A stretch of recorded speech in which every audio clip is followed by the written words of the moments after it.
ukaona magitari zvanoda ngoma magitari haufanwi umatera une stress waize haufanwi kuti hasha yekuti zvinoda kufamba iwe utanga kuti hasha munhu asinei newe kana chii ona patotoridza pai magitari ngoma tinopesa pa YouTube anotenga anoda kuteerera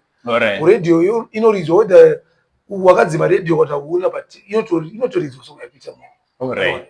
zvonakira kuti hai that's your own business spirit takatoita ngoma takatoridza takabisa kumhepo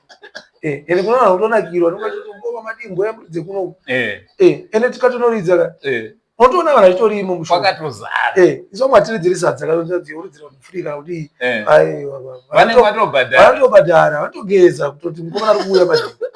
ende ina tiite zvimwe nzee toridza marari chete network unonzi no haibati kwakati vanhu vanozonditi kuseka kwangu kufura aiwa baba soridza kwese ndara Zimbabwe yese hakuna kusina rizvi